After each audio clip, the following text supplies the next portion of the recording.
se dice el término ¿quién fue el primero en lanzar la bomba? Y que tiene que ver con la bomba nuclear. Tú ves los experimentos que hacían y los tipos fueron y se mandaron unos bombazos de aquello. Sabiendo, sin importar las consecuencias y teniendo pueblos para tirar la bomba para ver qué pasaba después de los bombazos. Entonces, si hacen eso, vamos a darle un tunazo a este otro. Porque por un lado había una declaración de gobierno, por favor enrólese, vaya a la guerra, vamos a liberar este país, que es una guerra ajena absolutamente. Y por otro lado ellos no decían, no, ¿qué tal si no hay gobierno? ¿Qué tal si no hay religiones? ¿Qué tal si no hay infierno ni cielo? ¿Qué tal si todos somos humanos y dejamos de huevear y nos queremos uno a todos? Viejo, su mensaje era tan fuerte que había que pararlo. Ahora, John Lennon, sensible, inteligente, como estamos diciendo, estaba absolutamente al corriente de lo que pasaba. Él sabía, él muchas veces manifestó que tenía miedo, que sus conversaciones telefónicas eran escuchadas. Era una persona peligrosa por lo que decía. Como decimos hoy en día, que se sepa mierda. John Lennon estaba al tanto, por favor, mira. He was a high-profile figure. So his activities were being monitored. And I think they wanted me to know, to scare me, and I was scared, paranoid. He believed all of his telephone conversations were being monitored. He believed that he was being followed around New York City. He believed that friends that he thought were friends were secret informants for different intelligence communities.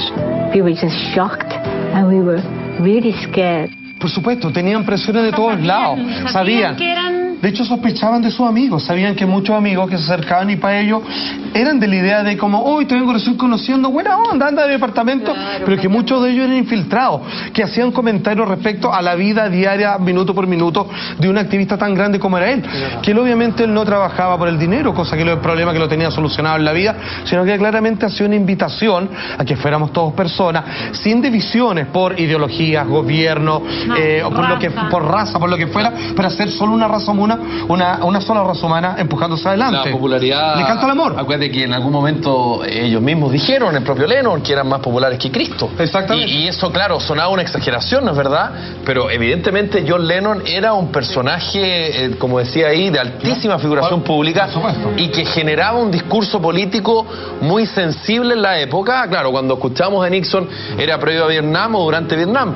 Pero posterior a eso, cuando él es asesinado en los años 80, el activismo y el pacifismo en Europa era, pero brutal, ¿verdad? Entonces, el tipo era una bandera de lucha permanente. Entonces, era siempre un punto negro, una molestia. Absolutamente. Era un Camila Vallejo worldwide. Claro. Exactamente, porque terminada la guerra de Vietnam, como dice Felipe, él ya había hecho una mella increíble, como los grandes discursos que se hicieron, obviamente, frente al obelisco, ¿cierto? Y donde todos los norteamericanos, donde gente que fue a la guerra con un brazo menos, que fueron con todo el patriotismo y que acompañaban a John Lennon, decían, yo jamás debe haber ido a esta guerra ajena, personas que éramos personas no gratas, jamás nos invitaron, jamás debe haber ido, esto fue un negocio y yo pagué el precio, yo con mi brazo, otro con su vida y otro sencillamente con un patriotismo que quedó aplastado. Y John Lennon seguía con el discurso, seguía, ok, pasó esto, sigamos, cantémosle al amor. Él debe haber sido un gran influyente en la gente, o sea, lo debe haber seguido. Entonces era un tipo peligroso, y la década de los 80,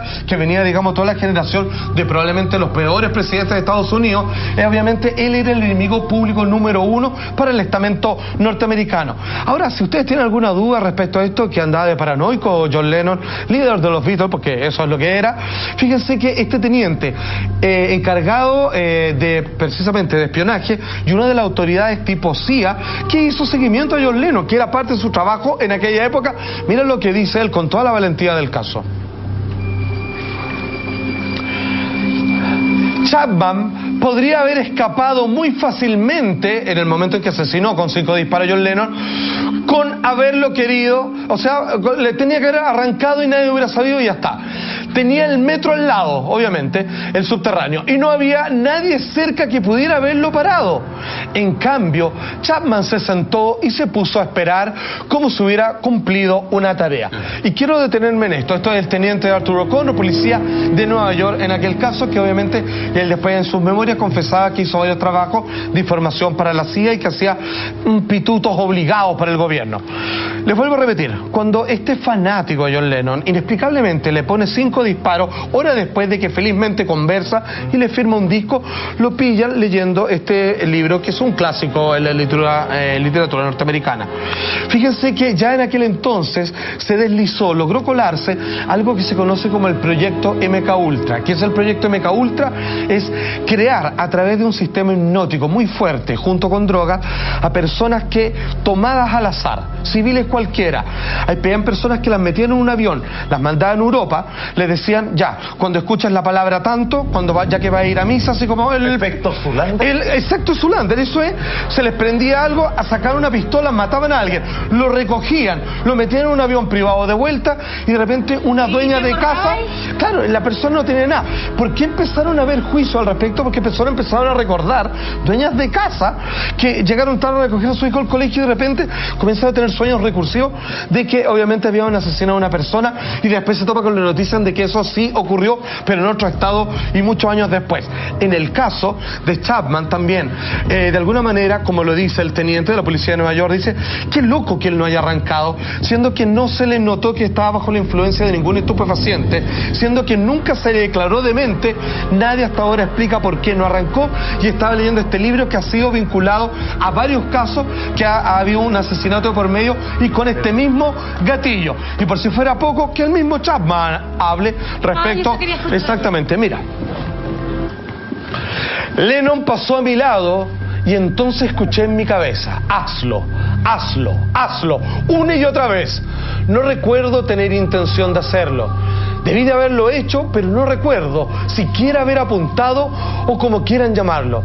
Simplemente apreté el gatillo 5 veces. Una entrevista para la BBC de Mark Chapman. Él está asumiendo que lo hizo, reconociendo el hecho, pero... Posterior, también, obviamente. Claro, en ese momento no se sentía... Pero diciendo también que en realidad es como sentí una voz del más allá que me obligó a hacerlo. Más fuerte que me comandó y que yo no me pude negar. Pero sabiendo que lo que estaba es como loco, porque es como que te lavaran el cerebro y alguien te dijera, hazlo. Exacto. Y tú no querías hacerlo, pero es más fuerte. Pero no puedes evitarlo. Que no fue algo premeditado. Sometido. No mira, fue nada premeditado, él cuenta que no... Sin echar abajo eso, pero este es como el típico testimonio que dice el weón. La pistola estaba ahí.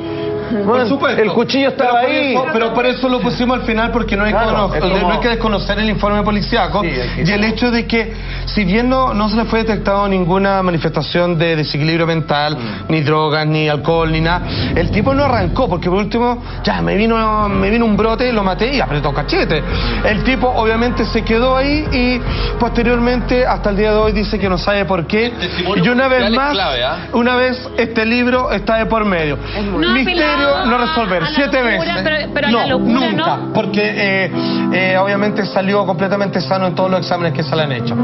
Amigos míos, cualquiera haya sido la razón, pero obviamente entendemos por qué era un hombre peligroso para el gobierno, porque era un hombre de paz. Desde acá, de donde quiera que esté, podemos decir, que no suene grotesco, feliz 72 años, John Lennon, porque tu herencia sigue calando en todos nosotros. Muchas gracias.